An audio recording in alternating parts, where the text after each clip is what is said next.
Good afternoon, everyone. How are my peeps in the world, wherever you may be, whoever you may be? Welcome to Carpo's comfy, cozy couch corner. I'm actually sitting in the school bus, if you will, and I figure there's no better place to make a video about psychedelics. And of all the videos I've done, considering the impact psychedelics have had on my life, namely psilocybin and LSD, I think I might talk about it more often, and in the past I did, but I've kind of withdrawn from discussion about it until I could really process the experience and process my thoughts about it. Because when I'm promoting something or talking about something, rather when I'm talking about something, it may seem like I'm promoting it. So I should start off, especially with the issues that have happened on YouTube and elsewhere with censorship, start off with the disclaimer that of course this video is intended for research and educational purposes only, and I'm not promoting the use of any illegal substances or legal substances. These are just my personal thoughts, and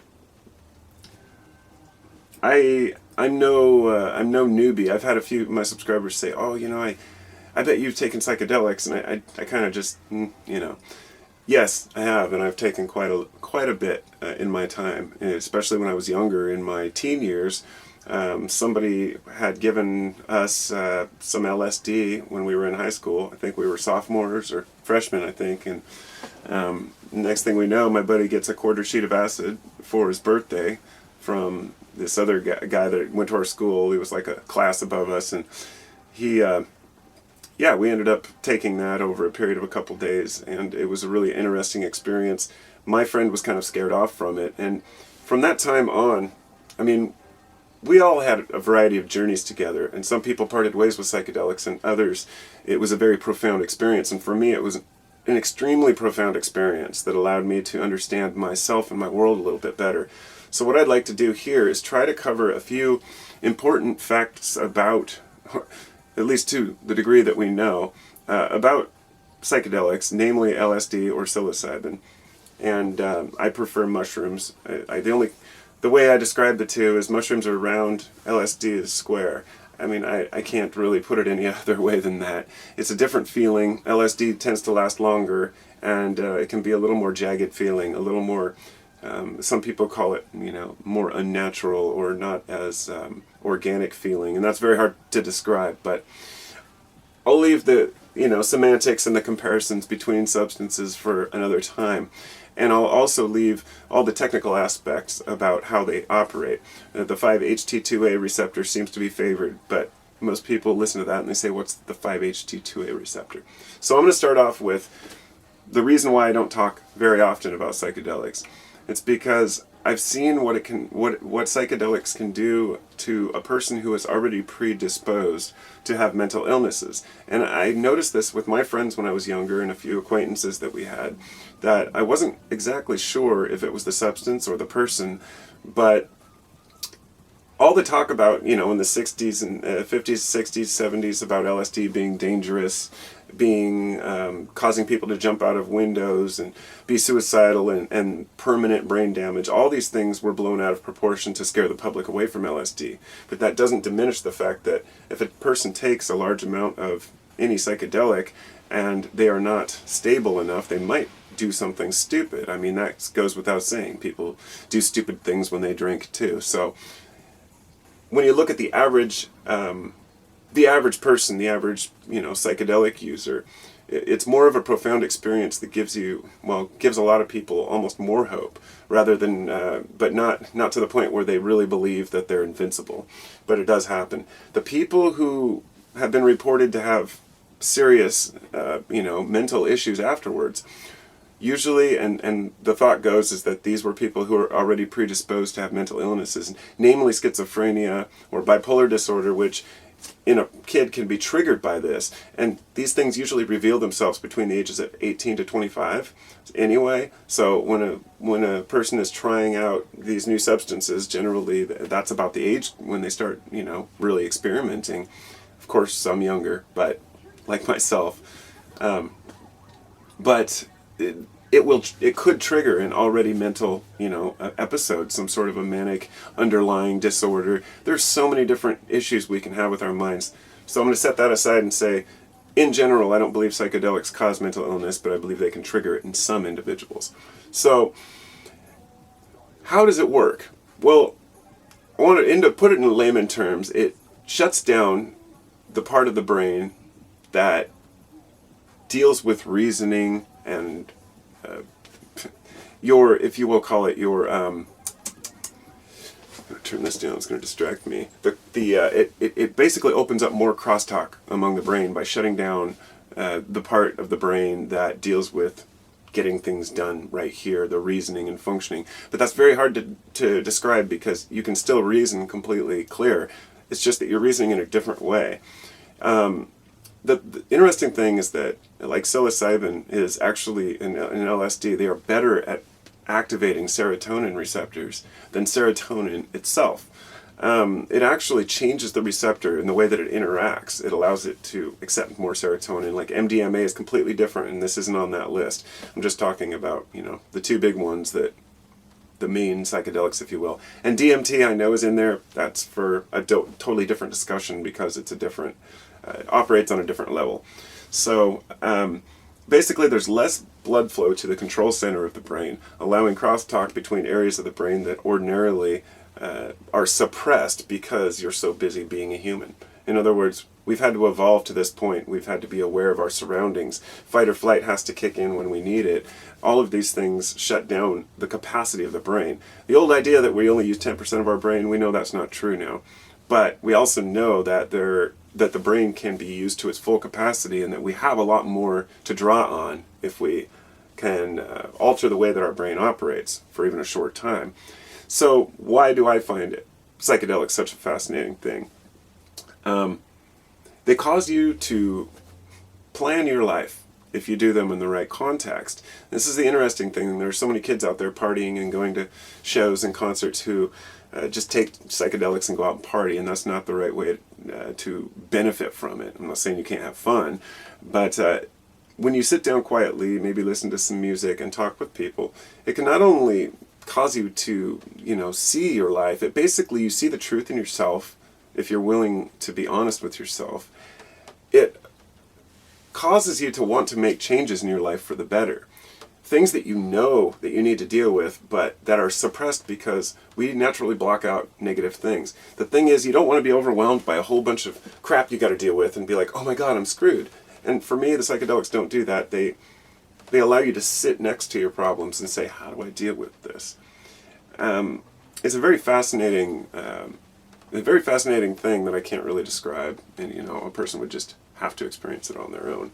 But the interesting thing was with all the positive changes that it allows people to make in their lives, and more than that, it's almost, some people claim it's an antidepressant for up to 3 months afterwards. It seems to have these effects that last.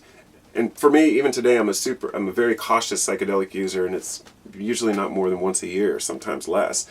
It's just because you have to find the right time, and for me, that's the crucial thing, is setting. It has to be in the right place with the right person at the right time, and that's not always possible. The thing is that these psychedelics seem to be non-addictive in any way, which kind of goes against what you would think about something that is so enlightening and opens your mind so much. You would think a person would want to jump into that. I know people who have become not addicted, I guess you could call it addicted, but they've started to have compulsions to take it all the time because of that feeling. But most people don't have that any desire to do it more than once in a while. And I think that comes down to a comparison with microdosing, which I'm going to talk about in a minute. But the thing is, if taken in large enough doses, an adequate dose for me, which is say 5 grams of mushrooms, or a couple hundred micrograms of LSD, I don't know the exact doses because it's nearly impossible to know what you're really taking as far as dosage, but unless you know your person well and then they're consistent. But if taken in large enough doses, the experience can be so intense that you're able to process things that you need to process, and when it's done, you say, whew, that was a crazy ride. Kind of like when you go on a long vacation and you're finally ready to come home at the end, even though you had a lot of fun. If you're just taking little day trips, then you're never quite satisfied. That's how I feel about microdosing. Microdosing is a huge thing right now, and a lot of people ask me about it, what I think about it. I have mixed feelings, and I don't really have a full opinion. Most of the evidence about whether it helps or not is anecdotal, and I know people can take a sugar pill and it makes them feel better, but I also know that psychedelics in small doses can have anxiolytic effects where it can help you with anxiety or depression, for some people perhaps. All I'm going to say about that is I believe if a person is taking small amounts of these substances every day, it can actually, there's a potential, the brain adapts, let's just put it that way. And it's my experience that it's not just the substance itself that helps you, or helps me, to process things. It's the trip. So if I'm not in the trip, fully immersed, I haven't shut down my brain enough to where I can think things through. And microdosing, I'm afraid, over a long period of time may cause a person to be more tolerant, have more tolerance or resistance towards these substances. I can't be sure. Could be completely wrong. But I think of them as sacred and not something that I want to take every day. But that's my personal opinion on it. There is an issue with some people, HPPD, which is after, when people talk, back in the day it was called, they say flashbacks or whatnot, which is not really a common thing. When I was a kid, there was the rumor that when you take LSD, it stores in your spine, and then if you bump it the wrong way, that it releases it into your bloodstream and you have a flashback. Of course, that's totally nonsense, but those are the kind of rumors that went around when we were kids. But HPPD is hallucinogen persisting perception disorder, and that's where some people can actually have tailing effects that last for months and up to years after taking psychedelics. It's my belief that, once again, these are people who are probably predisposed to have hallucinations or delusions, but that it might have triggered that or opened that up. Maybe it caused them. We don't know. It's just a matter of being cautious. And one of the hardest things is that you want to recommend psychedelics to people who may have a mental issue so they can work through it, but it can actually increase and cause more problems. So, for the most part, it's not a big issue, but when you look at any substance people take, there are going to be a few people who have adverse reactions. And what you're looking at is the overall benefit to the most people, the utilitarian side of it. So I have a couple of things I just wanted to mention. If I were to break it down into, I wrote down 5 things here that, why do I take psychedelics, and what have I gained? First one is to be able to see how things fit together. And I can't describe that to anyone, but I'm sure most of you have had an epiphany in your life where you're like, oh my God, the flower, the bee, the bird, and it all starts to make sense, and you get this kind of a part of the big puzzle. Well, you can see things on a different level on LSD. You have to be wary because you can also see things that might not really be together, but for the most part, I've learned quite a lot about how nature works by letting my mind think in a different way. The second one is you understand that we are all one, that really we are connected. And you hear this from people when they talk about it, that we're all one, and it just, okay, so we're all in one consciousness. You can really feel and see that, which gives you a new appreciation for your neighbors, for your friends, for your enemies, for your family, for every living creature. And that in itself is like overwhelming type of feeling. The third one is kind of like the first. It's understand that comparing the fractal nature of everything, and I'm speaking literally, like the way that a lightning bolt branches down, just like the way that streams and rivers branch up into their smaller streams. There's a book actually that Blaze, I think, sent me, one of my subscribers. Thanks, dude. It's called Chaos, and it talks a little bit about some of those things. But I have another book that I bought a while back called Fractals, and it kind of explains this whole fractal nature of how, everything fits this little pattern, and how we can learn to reflect our lives based on what we see in nature. And you could call it natural law or natural order, if you will, but regardless of whether you believe it exists or not, when you're immersed in it and you can see it so clearly, all I can say is it's helped me in my life to understand that things are what they are, and that nothing is odd, everything fits, everything's in its place as it should be.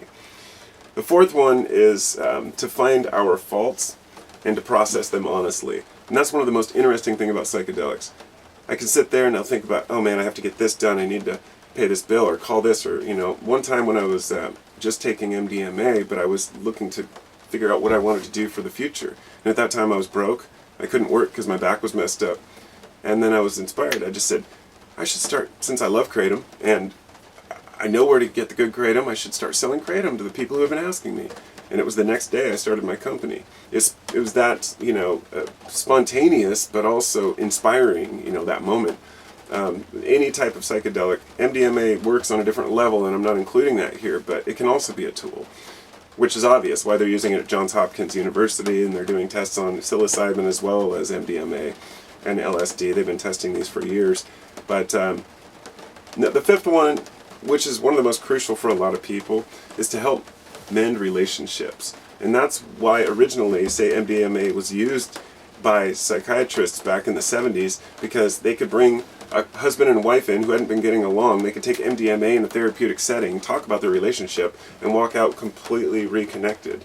It's almost impossible to describe. It's such an amazing thing when you trip, or what they call roll, with someone who it can pull you in and make you, people can become almost overwhelmingly attached to a person or even an idea, because of the oxytocin release within the body, is the belief, my belief, as well as the serotonin, which seems to bond you to other people.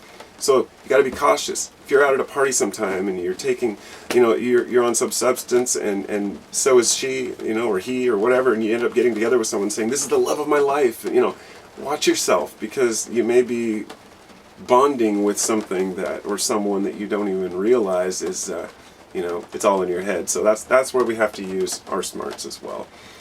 The last one I have written down here, number 6, is define God. And I didn't know how else to define it, God has become almost a toxic word in society to a lot of people. When you say that, it brings up religious connotations. I refused to use the word God for years. I call it the all, which was kind of when I was into when I was into kind of that, the mysticism, the occult type stuff.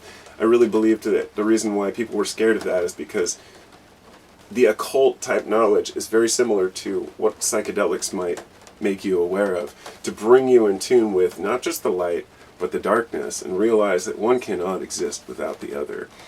And then when you look at the universe from a bigger perspective, and realize how small we are, but how we are everything at the same time, you start to have a newfound appreciation for the fact that, or the idea that there may be some sort of a divine authority that runs this ship. And at a point it becomes, you hit a realization where you say there's no other way it could be.